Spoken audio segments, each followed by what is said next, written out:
Assalamualaikum warahmatullahi wabarakatuh. Selamat sore pemirsa TVRI Bangka Belitung dimanapun Anda berada. Alhamdulillahirrabbilalamin. Assalatu wassalamu ala rasulillah wa ala alihi washabihi ajma'in. Senang sekali di sore hari ini saya Firgi Randa kembali hadir menjumpai Anda di Lentera Kolbu, sucikan hati, inspirasi diri.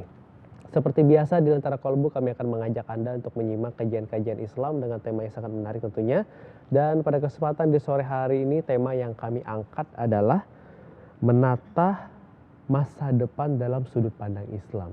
Dan saya tidak sendiri karena telah hadir narasumber di studio TVRI Bangka Belitung yang akan berbagi ilmu kepada kita di sore hari ini bersama dengan Ustazah Sakiyam Kiki F. Nur Aziza SAG MPD. Assalamualaikum Ustazah. Waalaikumsalam. Apa kabar Ustazah? Alhamdulillah. Alhamdulillah. Sehat Ustazah ya? Alhamdulillah. Oke, ini tema yang sangat menarik untuk kita angkat di sore hari ini terkait dengan menata masa depan. Kita sejatinya sebagai seorang muslim ini kan memiliki tanggung jawab yang besar untuk menata kehidupan kita dengan visi yang jelas dan penuh harapan di masa depan. Nah, bagaimana dalam sudut pandang Islamnya mengajarkan kita dan bagaimana cara kita mendapatkan ridho dari Allah Subhanahu wa taala sehingga nantinya kebahagiaan di dunia maupun di akhirat ini pun bisa kita raih. Nah, kita akan mengulasnya bersama dengan Ustazah di sore hari ini. Dan untuk di segmen pertama kita akan mendengarkan terlebih dahulu tausiah singkat dari Ustazah. Saya persilakan Ustazah. Terima kasih. Assalamualaikum warahmatullahi wabarakatuh. Pemirsa TVRI Bangka Belitung. Perkenalkan, saya sudah diperkenalkan oleh host kita. Biasa saya dipanggil Ibu Kiki. Tentang menata masa depan. Sebenarnya masa depan itu kita belum tahu. Hari esok belum tahu. 5 menit yang akan datang pun kita belum tahu. Kenapa saya mengangkat menata masa depan?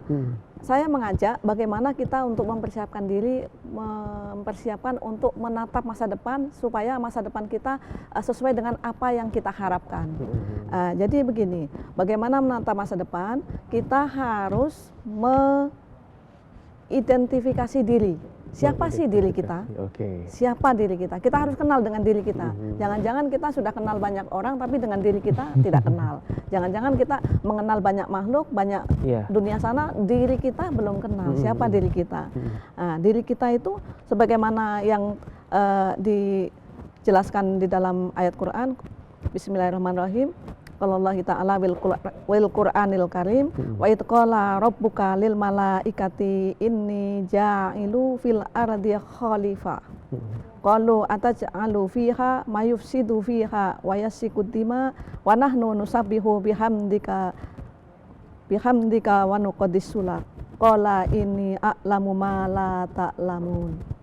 Jadi bagaimana dalam ayat ini bahwa ketika Allah akan mengangkat seorang khalifah, menciptakan seorang khalifah di muka bumi ini, maka para malaikat berkomentar, bagaimana ya Allah, Engkau akan menciptakan seorang yang akan membawa kerusakan, akan menumpahkan darah.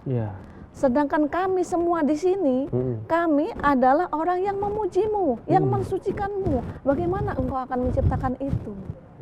Intinya dalam bahasa kita tolong dipertimbangkan lagi gitulah dalam bahasa kita itu.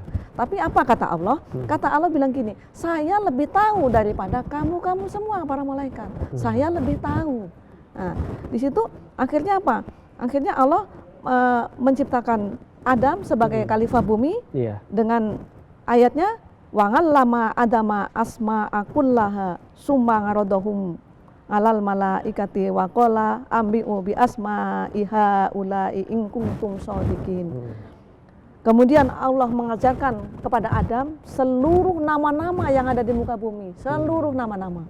Kemudian setelah diajarkan, Adam menjadi pintar, menjadi luar biasa. Memang benar-benar dia akan dipersiapkan sebagai seorang makhluk yang akan mengatur bumi ini, yang akan menguasai, yang akan memimpin, mengelola bumi ini.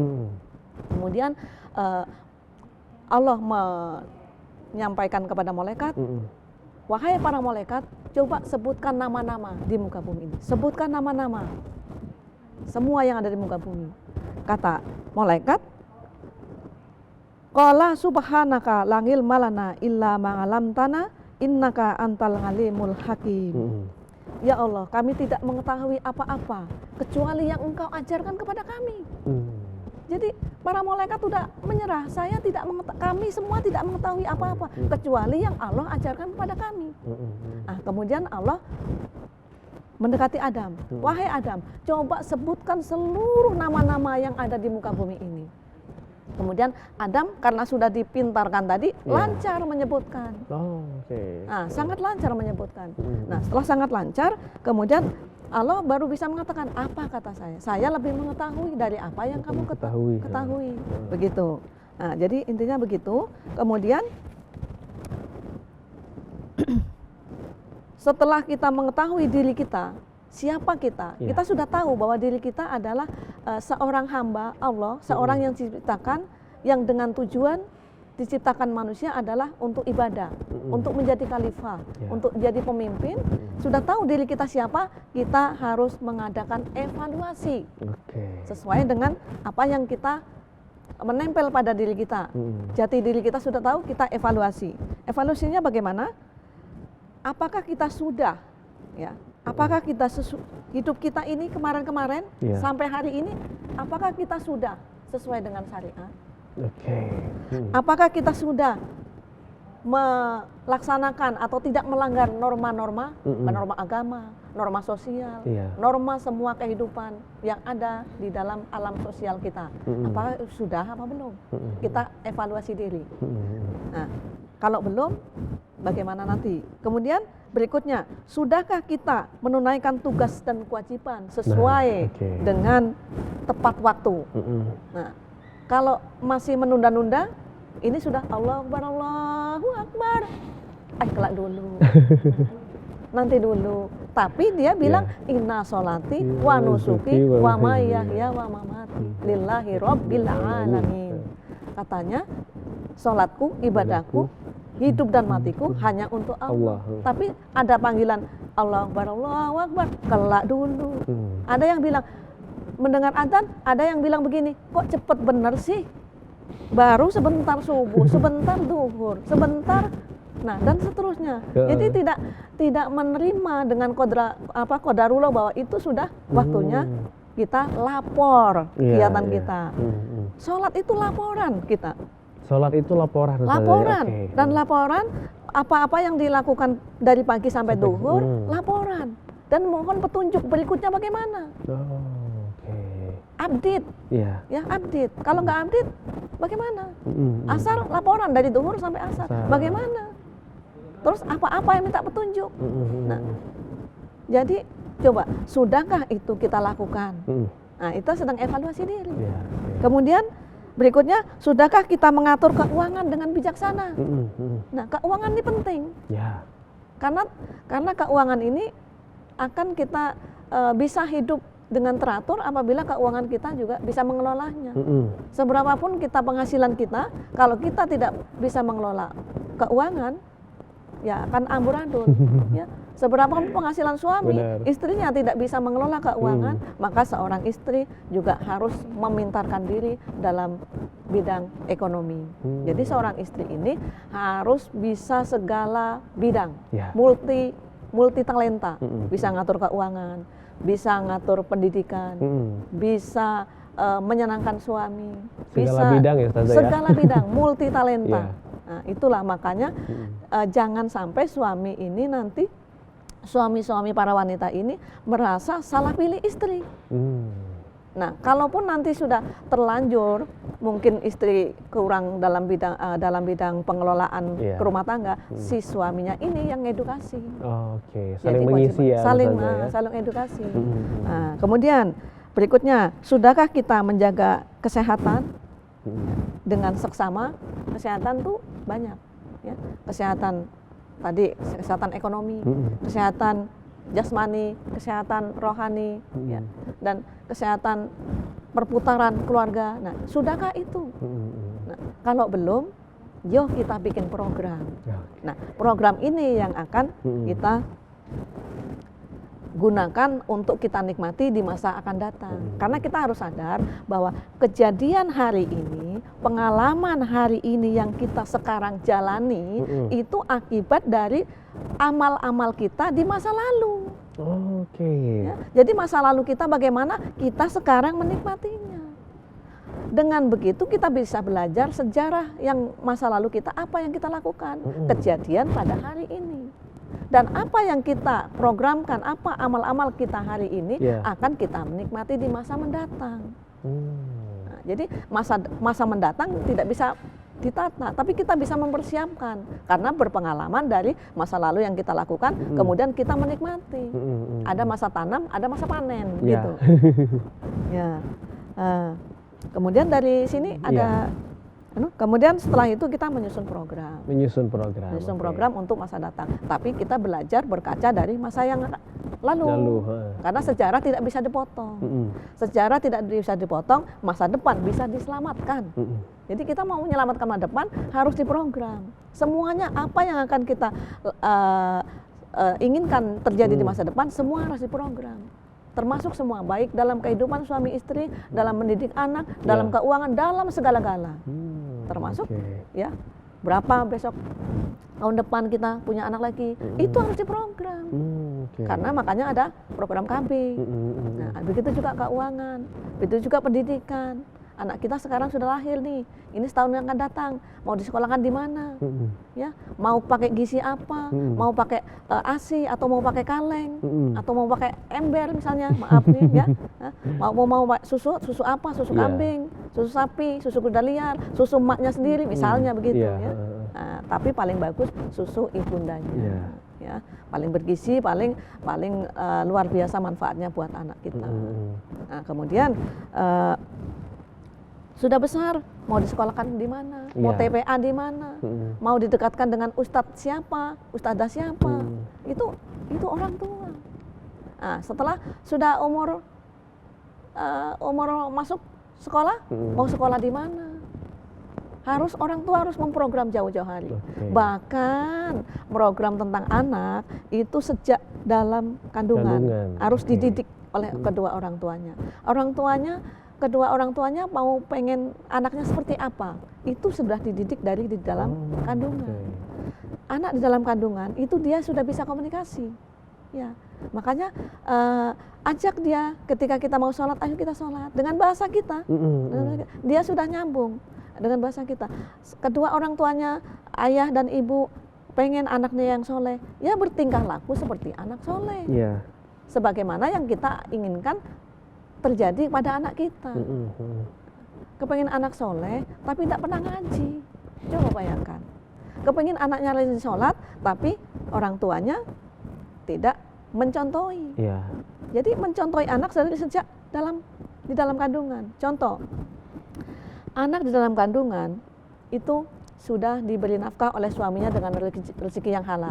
Tapi kalau istrinya kurang dididik oleh suaminya, atau mungkin dia harus dididik sebelumnya, mendapat pendidikan dari sebelumnya, baik dari keluarganya maupun dari manapun itu, dia sudah mendapat pendidikan, itu istri yang hamil, kemudian suami saya sudah memberikan saya makanan yang halal, yang nanti akan menjadi darah daging si janin ini. Nah, tapi bagi yang tidak sadar, dia kadang-kadang jalan-jalan, hamil ini jalan-jalan kadang-kadang, jalan-jalan ke ganggang, kemudian di situ ada mangga. Dia ambilnya, nggak pakai ngomong apa, dimakan. Nah, itu mangga itu menurut panjenengan itu bagaimana? Itu halal apa haram?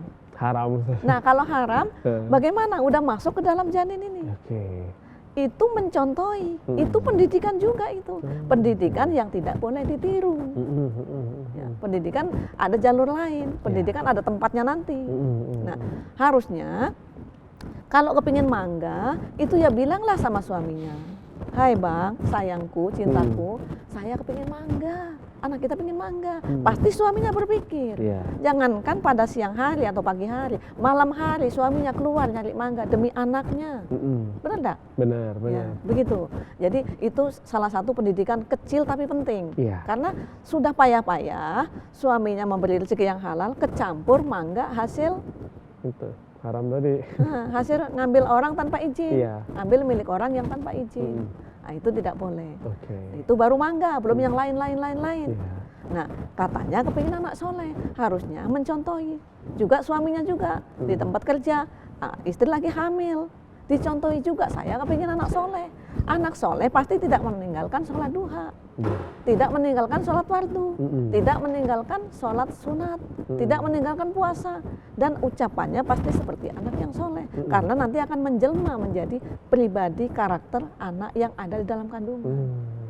Anak yang dididik di dalam sebegitu disiplinnya aja, mendidiknya setelah lahir sudah sangat susah.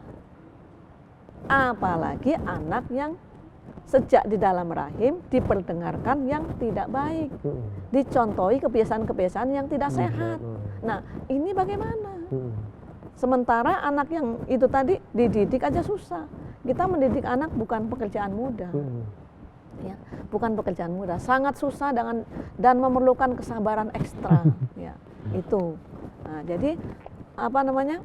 Kita harus dari awal segala sesuatu harus diprogram. Yang saya bilang tadi, masa depan tidak bisa ditata, tapi kita harus mempersiapkan. Itu masalah anak. Kemudian apa namanya, setelah lahir juga kita harus didik, belajar ngomong yang baik. Anak baru meniru, dia peniru yang paling ulung tuh anak itu. Ya, meniru dari memberikan sesuatu, jangan pakai di tangan kiri diterimanya. Nanti anak sampai besar pakai tangan kiri terus.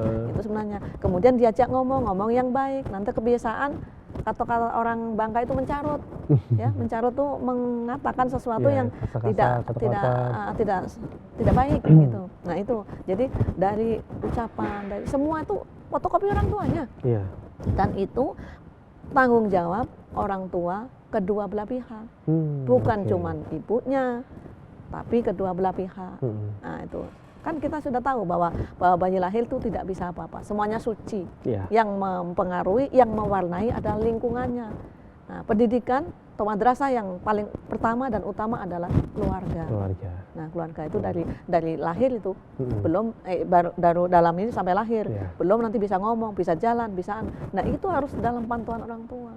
Nah, saya bilang tadi, saya garis bawahi tadi, mendidik susah, apalagi yang tidak diawali dari dalam rahim. Yang sudah dididik sejak dalam rahim aja, lahirnya itu sudah banyak dinantikan oleh keburukan-keburukan. Maaf nih, HP. Ya, HP itu sangat berpengaruh buruk kepada anak. Tapi HP itu juga, Android itu juga banyak positifnya, tergantung tuanya. Nah, kalau masih anak-anak, berarti yang mengatur orang tuanya. Boleh nonton apa anak aku ini? Ya, jadi orang tuanya. Dari HP itu banyak rusak remaja. Banyak yang jatuh kepada pergaulan bebas. Banyak dari pergaulan bebas bisa ke narkoba, bisa ke hamil duluan di luar nikah. Nah, hamil duluan di luar nikah itu anak yang tidak diinginkan. Banyak pengaruhnya kepada stunting. Banyak akibatnya. Tapi HP juga banyak bagusnya.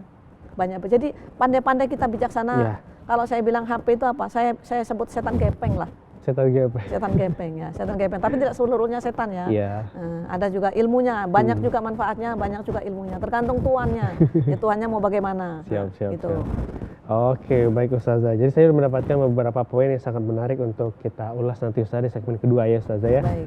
Evaluasi itu sangat diperlukan dalam menentukan masa depan. Karena menata masa depan dalam sudut pandang Islam sejatinya menyusun rencana hidup dengan landasan iman dan takwa serta berorientasi pada ridha Allah Subhanahu wa taala. Kita akan lanjutkan kembali Ustazah setelah jeda berikut ini. Dan saudara jangan kemana-mana, telah bersama kami di Lentera Kolbu, sucikan hati, inspirasi diri akan segera kembali untuk Anda.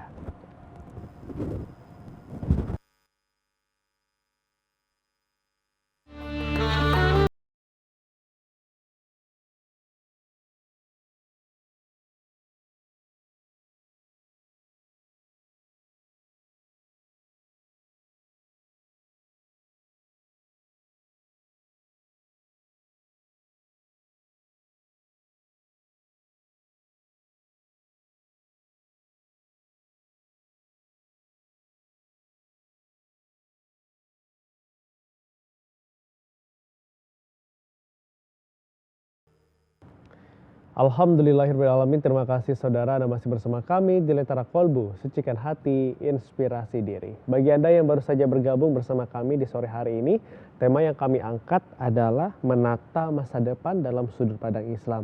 Masih bersama dengan Ustazah Kiki, kita akan berbagi ilmu di sore hari ini. Nah Ustazah, ini sangat menarik untuk kita ulas terkait dengan evaluasi diri. Nah kalau misalkan Ustazah tadi katakan ketika jeda sholat itu adalah untuk berevaluasi beberapa jam dan bagaimana cara kita untuk berinteraksi kepada Allah. Nah ini bagaimana kita untuk mengenali diri kita sehingga kesalahan-kesalahan yang kita lakukan itu bisa kita perbaiki Ustazah. Baik. Sebelum itu kita lanjutkan yang tadi ya dulu. Boleh ya? Ustazah. Baik. Jadi tadi sampai kita mendidik anak ya. Mendidik anak. Jadi setelah anak lahir itu kita didik sampai dia dewasa, sampai dia balik. Nah, sampai dia dewasa, anak ini bisa menghormati ayahnya, bisa menghormati abinya, karena dicontohi oleh ibunya. Jadi ibunya harus menjadi foto model buat anaknya untuk menghormati ayahnya, bahwa betapa pentingnya seorang ayah, betapa terhormatnya seorang ayah bagi keluarga. Nah, anak pun bisa menghormati ibunya, dicontohi oleh ayahnya. Nah, begitu juga buat di depan anak itu seolah-olah ibu ini sangat penting dan memang sangat penting di dalam Islam itu 3 kali loh, ibumu, baru bapakmu. Nah, jadi kedua belah pihak antara ayah dan ibu itu harus saling kolaborasi dalam pendidikan mental anak, bahwa memang ayahku memang orang hebat, ayahku ini memang foto model buat saya. Jangan sampai dia kagum dengan tokoh bintang film tapi dengan ayahnya sendiri. Nah, begitu juga dengan ibunya. Jadi harus saling kerjasama. Nah, pertama itu. Yang kedua, jangan sampai salah paham atau ada masalah diselesaikan di depan anak. Kalau kita mau berantem suami istri boleh, boleh dalam arti untuk menyelesaikan masalah. Tapi anaknya dititipkan dulu atau diamankan dulu, baru kedua orang ini antara ayah dan ibu selesaikanlah masalahnya. Jadi taunya anak ini kedua orang tua ini adem-adem, baik-baik saja ya, baik-baik saja, tidak ada masalah apa-apa. Dan dua-duanya ini adalah tokoh yang dikagumi oleh anaknya. Nah itu baru sehat. Nah itu. Jadi mereka sampai dewasa. Nanti kalau dia sudah dewasa atau umur 18 tahun, 19 tahun menikah, itu bukan tanggungan orang tua lagi. Itu sudah balik ya. Jadi kalau di dalam dia melakukan kesalahan pun dia akan yang menanggungnya sendiri, dosanya sendiri. Di dalam mata hukum pun dia juga yang akan ini. Jadi kita sudah selesai di situ. Tapi sebagai orang beriman biasanya sampai walaupun dia sudah dewasa banget, tapi kalau belum nikah masih tanggungannya. Sebenarnya itu sampai balik saja kan. Nah, karena sudah balik itu dosa pun ditanggung sendiri. Tapi kalau masih kecil, masih anak-anak, anak melakukan apapun orang tuanya yang kena. Istri melakukan salah, suaminya yang nanggung dosa. Makanya didiklah istrinya. Nah, begitu juga anaknya juga orang tuanya. Nah itu ya, saya pendidikan itu. Terus masalah kesehatan. Terus masalah pertanyaan apa tadi? Terkait dengan menentukan visi misi dan juga evaluasi diri Ustazah. Evaluasi diri kan kita harus setiap hari itu dievaluasi ya, sehingga kedepannya itu kita bisa menjadi lebih baik lagi Ustazah. Nah terkadang dari kita ini imannya kadang naik kadang turun. Dan ini bagaimana cara kita mempertahankan itu Ustazah? Biasanya kita itu banyak diuji. Banyak diuji. Seorang yang lebih kita mendekatkan diri kepada Allah diuji juga keimanannya. Bagaimana ujian itu biasanya berkecimpung dengan suasana hati. Jangan bilang seseorang beriman sebelum ada ujian. Jadi iman seseorang pasti harus diuji baru naik tingkat. Nah, jadi kadang-kadang kita harus sadar ya, kita selalu connect sama Allah itu. Jadi apapun yang kita lakukan, termasuk mau duduk, mau bicara, mau apapun, mau menyambut suami, mau bertemu istri, itu jangan lupa minta izin sama Allah. Kita harus sadar sesadar-sadarnya, dimanapun kita berada, kita adalah hamba Allah. Kita numpang di muka bumi ini. Kan Adam diturunkan ke bumi atas kesalahan yang tadi di depan dijelaskan itu, turunkan ke bumi, itu ada kesalahan. kita sekarang di muka bumi dalam arti sanksi kesalahan kita nenek moyang kita melakukan kesalahan kemudian diturunkan ke bumi. Kemudian apa kita nggak mau pulang ke sana? Nah, kita harus sadar itu, kita harus bisa pulang karena sebenarnya tempat kita di surga. Ya. Nah, apa kita akan dalam kesesatan ini terus? Maka dari itu kita sadar dimanapun itu, kalau kita selalu connect sama Allah, kita selalu loading sama Allah, baik duduk sekarang, saya mau duduk, saya harus baca basmalah. Karena dengan saya baca ta'awud, saya berlindung pada Allah dari godaan setan yang terkutuk. Maka saat itu saya ikrarkan, setannya nggak berani dekat. Nah, saya sempurnakan Bismillahirrahmanirrahim. Dengan begitu saya masuk ke dalam lingkaran cinta kasih sayang Rahman Rahim Allah.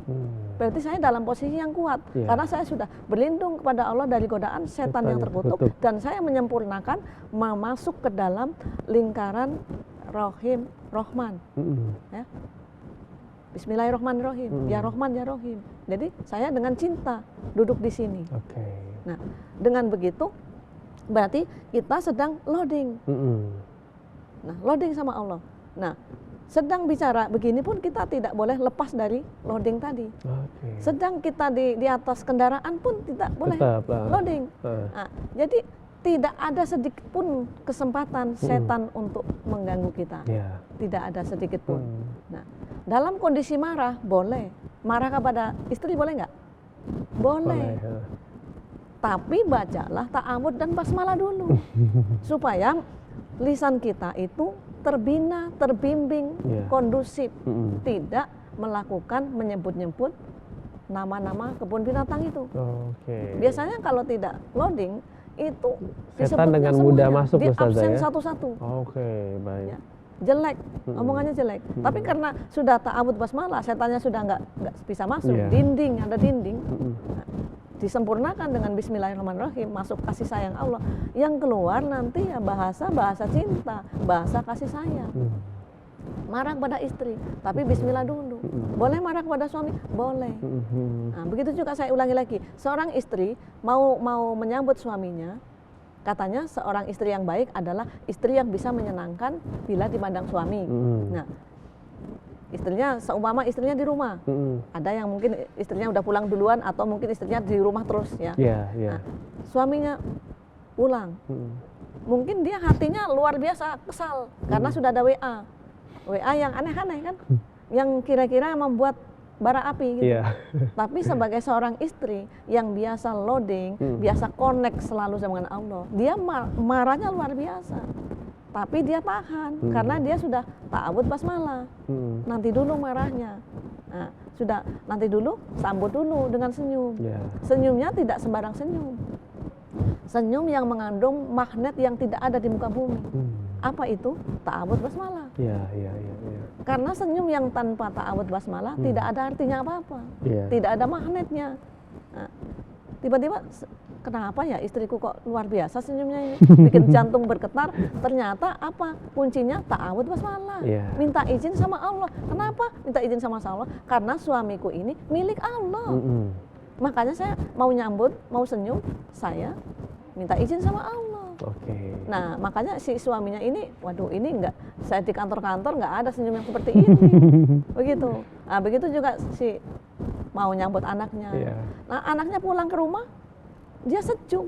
Karena apa? Senyumnya tidak sembarang senyum. Ada gizinya, ada suplemennya. Itu.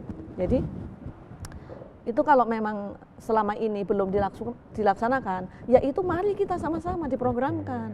Nah, kita buat program. Program itu kalau kita sudah evaluasi diri, apa-apa yang belum ada pada kita dan apa-apa yang harus kita buang aja, ganti yang baik-baik. Nah, kita buat program jangka panjang, program jangka panjang, program jangka pendek, program jangka tahunan, program bulanan, program mingguan, bahkan program harian. Bagaimana program jangka panjang? Contoh misalnya, keluarga kami sepakat, suami istri saya akan hidup sukses. Sukses yang di mana? Tentukan, jelas. Sukses di dunia. sukses di akhirat, Ya. atau sukses dua-duanya. Karena suami istri ini orang yang beriman, saya pengen pulang ke asal kita. Iya. Kemana asal kita? Di surga sana. Kita nih sekarang nih dalam sanksi. Sanksi karena melakukan kesalahan. Kesalahan, oke. Ya, kita pulang. Berarti kita harus sukses. Surga, sukses akhirat, sukses dunia. Nah, untuk sukses akhirat, kita harus sukses dunia. Kaya itu wajib diprogram. Kenapa? Karena mau ibadah itu perlu kaya. Ya. Mau sedekah perlu kaya. Ya. Kalau sudah kaya, jangan lupa sedekah. Karena kita pengeluaran sedekah itu mensucikan dan menambah kekayaan. Ya. Zakat, dizakati. Kalau selama ini belum zakat, Ya. dihitung. Hitung harga emas itu berapa? Ya. 85 gram. Dihitung zakat. Jangan sampai kita udah ditodong, udah ditagih naik zakat, masih kelak-kelak alasan ini alasan itu. Nah, kayak Sa'labah kan? Sa'labah, ingat Sa'labah dengan betul. dombanya itu? Iya. Nah, itu akhirnya binasa kan? Nah, jadi kita harus program itu jangka panjang, itu jangka panjang. Kemudian misalnya jangka tahunan. Jangka tahunan mungkin kita ada hubungannya dengan naik haji. Kita ada hubungannya dengan pendidikan anak. Kita ada hubungannya dengan pendidikan kita sendiri. Itu jangka tahunan. Termasuk masalah lebaran nih. Ini sebentar lagi lebaran nih. Nah, kita juga pengen punya anak seperti Ismail kan? Iya. Nah, kita lebaran, kadang-kadang lebaran itu di luar kemampuan. Sehingga sampai kredit-kredit kue. Iya. Kredit kue Menyulitkan diri sendiri, Ustazah ya. Ya, itu mempersulit diri sendiri. Harusnya diprogram. Iya. Ya semampu kita lah. Nanti tamu kita kan tidak akan yang di sini ada kerupuk atau ada peyek. Kan enggak akan tamu kita. Mana kue tar? Kan enggak akan. Enggak akan. Jadi semampu kita. Benar. Yang tidak mengganggu kantong kita. Benar. Jangan sampai biaya pendidikan anak terkerus di situ. Sehingga nanti tidak bayar SPP, tidak bayar uang TPA. Iya. Nah, akhirnya untuk bayar kue. 4 kali lebaran di Bangka ini. Pertama, Idul Adha, Iya. Idul Fitri, Maulid Nabi, ya. terus yang satu lagi Isra Isra Mi'raj. Mi'raj, Dan ya. itu luar biasa itu. Beda di daerah lain beda. Nah, jadi kita yang kira-kira itu tradisi bagus, tapi minimal harus sesuai kemampuan. Oke. Kita harus gitu ya. Itu program, untuk program Oke. tahunan. Kemudian program bulanan. Program bulanan ada juga, Ustazah ya? Ada Oke. juga harus program bulanan. Kalau program tahunan saya mau naik haji. Saya keuangan saya bagaimana? Kelola keuangan. Oke. Jadi kalau misalnya naik haji sekian untuk 25 juta kita harus bisa punya kuota tadi. Nah, sampai ke situ kita berarti penghasilan harus di per bulan. Oke. Nah, itu harus diprogram juga. Nah, begitu itu masalah itu. Kemudian program saya harus hafiz nih. Hafiz minimal 30 juz nih. Iya, iya. Untuk lansia misalnya. Kalau untuk remaja ya 30 juz misalnya kan. Untuk lansia ya nggak usah muluk-muluk lah. Saya harus juz 30. Berarti dalam 1 bulan ini saya 1 surat. Nah, berarti kalau dalam 1 bulan saya 1 surat, berarti di dalam 1 minggu saya berapa kali ngapalkan 1 surat itu. Iya. Berarti dalam 1 hari saya berapa kali. Atau kita bagi setiap sholat waktu saya berapa kali ngapalkan itu. Iya. Nah, itu harus program Oke. harian. Itu program harian juga harus kita mau tidur, maaf ya, kembali lagi ya. Kita mau tidur, kita harus evaluasi diri. Oke. Bagaimana kebiasaan kita tidur? Tidak sama, antara satu sama lain tidak sama. Ada kebiasaan bagus tidur itu seperti ini. Ada adab-adabnya, Ustazah ya? berarti Adabnya, ya? baik dia mau tidur begini. Mau tidur seperti kita mau sholat. Artinya kita suci dari Iya. hadas besar, hasil kecil. Oke. Suci. Tapi ada, saya katakan begitu, ada emak-emak yang bilang begini. Bagaimana Bu, saya harus disuruh ibu wudhu, bersuci. Sebentar lagi saya masuk kamar, saya di dinas malam Bu. Jadi bagaimana katanya? Saya jawab, enggak apa-apa. Berarti ibu itu melakukan dinas malam dengan suami dalam kondisi suci. Oke. Itu kan lebih oke. Benar. Nah, lebih suci dan memulainya dengan doa. Doa sebagaimana yang kita telah pelajari Ibu selama ini. Bisa nggak doanya? Kebenaran dia bisa. Kalau nggak bisa berarti dia selama ini nggak berdoa. Oke. Ada yang nanya juga, kenapa harus berdoa Bu? Ya iya, berdoa. Kenapa?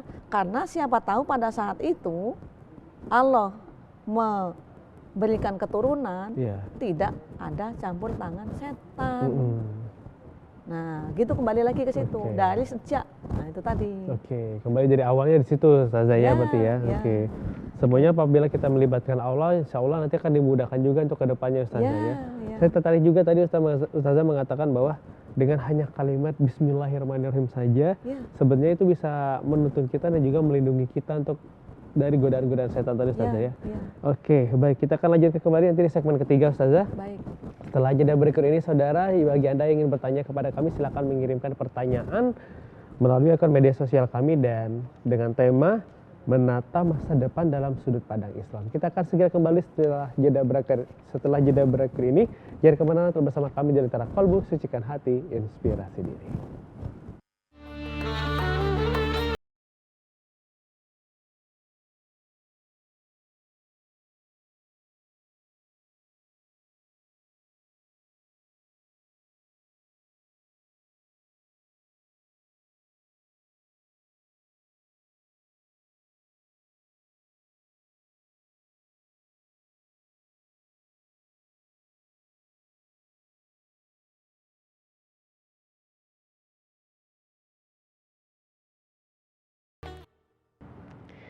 Terima kasih saudara Anda masih bersama kami di Lentera Kolbu, sucikan hati, inspirasi diri. Dan kita sudah mendapatkan beberapa pertanyaan Ustazah dari para pemirsa yang menanyakan melalui akun media sosial kami. Pertanyaan pertama ini dari @cikamegawati01. Pertanyaannya, Assalamualaikum Ustazah, Waalaikumsalam. bagaimana cara menyeimbangkan antara duniawi dan akhirat dalam menata masa depan? Silakan Ustazah. Ya. Kita memang harus seimbang ya dalam kehidupan akhirat, dalam kehidupan ini. Nah, jadi karena tujuan kita diciptakan oleh Allah untuk ibadah. Ya. Kita harus sadar itu pegangan yang sangat MOU antara Allah dengan kita. Nah, jadi kalau kita sudah sadar itu, maka apapun yang kita lakukan itu kita pasti akan dihubungkan dengan nilai-nilai ibadah. Contoh misalnya melayani suami. Melayani suami itu hanya kadang-kadang ada sebagian orang hanya lepas-lepas gitu aja melayani aja. Makan ya makan saja. Makan itu adalah menguatkan fisik ya. Menguatkan fisik karena ini yang makan adalah jasmani. Kalau makanan hati adalah dzikir, mengingat Allah, selalu loading itu makanan Allah. Tapi makanan jasmani itu adalah makan pempek, nasi, seluruh makanan yang ada lah yang kita punya itu fisik. Nah, tetapi makanan rohani ya selalu loading, nah itu kan seimbang. Jadi kalau misalnya kita selalu makan fisik, rohani nggak diperhatikan, rohaninya gersang, lapar. Kalau sudah lapar, dia tidak bisa produktif, tidak sehat secara spiritual. Nah, contoh seorang yang puasa, puasa itu ibadah. Artinya dia makanan rohani. Saya lihat seolah-olah puasa itu tidak makan, tapi justru orang puasa itu Ramadan terutama itu malah dia kuat, produktif, berpikirnya jernih. Berarti dia sehat, sehat mental, spiritual. Nah, nanti malam dia sudah bisa, itu seimbang itu. Nah, jadi kita hubungkan, termasuk melayani suami, kita niatkan dengan ibadah. Nah kalau dengan ibadah itu berarti nilainya tidak hanya fisik, tapi ada nilai ibadah, ada pahala di situ. Nah itu seimbang ya. Kemudian apalagi tadi? Itu pertanyaan pertama udah terjawab kayaknya Ustazah ya. Ini pertanyaan yang kedua, ini dari @Bayu Prasetyo. Apakah benar masa depan adalah cerminan dari amal kita hari ini Ustazah? Ya, karena coba kita ingat-ingat diri kita, renung diri kita. Kita sekarang mengalami apa? Coba kita ingat-ingat masa lalu kita. Apa dulu pernah?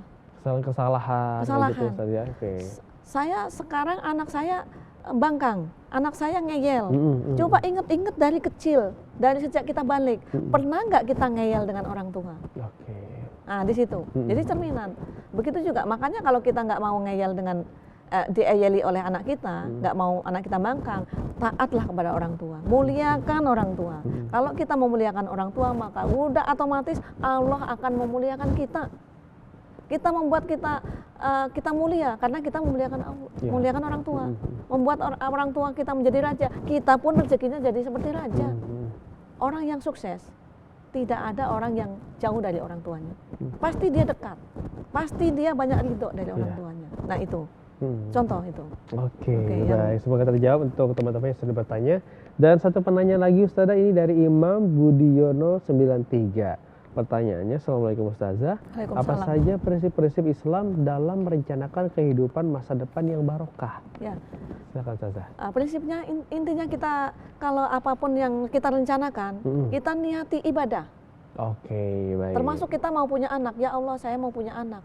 Kenapa saya punya anak? Ada yang punya tujuan begini, saya pengen punya anak karena anak tetangga saya tuh jadi perbandingan beda. Okay. Tapi saya pengen punya anak ya Allah, karena saya ingin ada penerus supaya soleh, supaya bisa menjadi rahmat bagi lingkungan dan lingkungan menjadi rahmat kepada anak saya.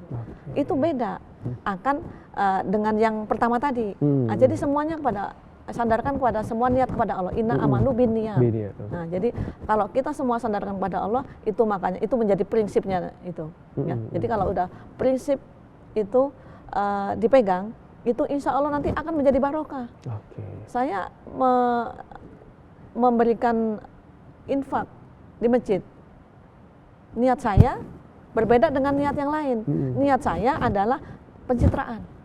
Tapi niat si teman saya ini, saya karena sudah hartanya sudah ada dan sudah sampai nisabnya, dan saya sadar bahwa ada hak di dalam harta saya untuk orang lain. Itu saya berarti salah niat saya. Teman saya itu yang benar. Nah gitu. Jadi niatkan seperti itu. Oke, baik Ustazah. Nah Ustazah, kita ini kan kehidupan dunia ini sementara Ustazah. Ya. Yang kita inginkan nanti ke depannya suatu saat itu adalah kita meninggal dengan kata husnul khotimah.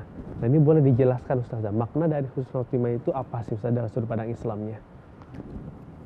Jadi kita meninggal dengan penuh keridhaan Allah. Penuh keridhaan. Kita meninggal dengan ikhlas kita bahwa kita memang sudah waktunya. Saya ikhlas dengan apa ya, takdir Allah, dengan qadarullah, dengan tenang, dengan ridho Allah, dan insya Allah itu akan mendapatkan kemuliaan dari Allah. Dan itu sudah Allah ridho, kita ridho, kita jadi sama-sama senang gitu.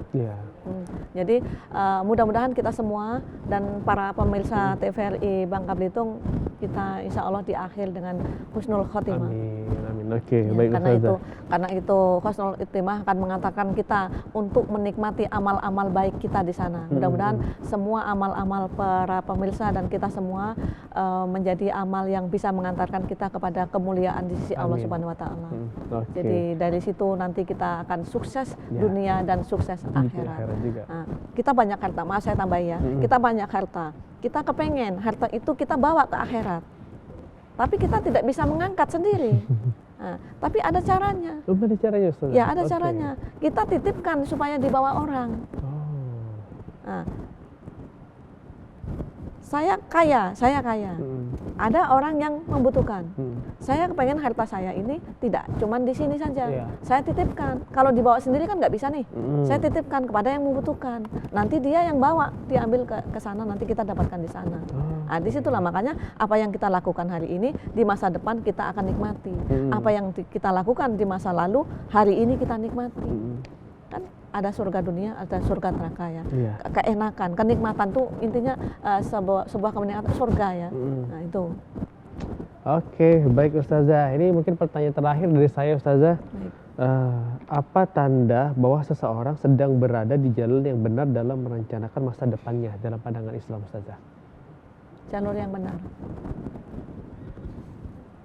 Kalau di program-program yang kita susun, itu pada jalur yang benar, itu program-program itu adalah program-program yang bermanfaat, ada asas manfaat baik bagi dirinya, bagi alam, bagi sekitarnya. Itu insya Allah itu diridhoi Allah, ada asas manfaat.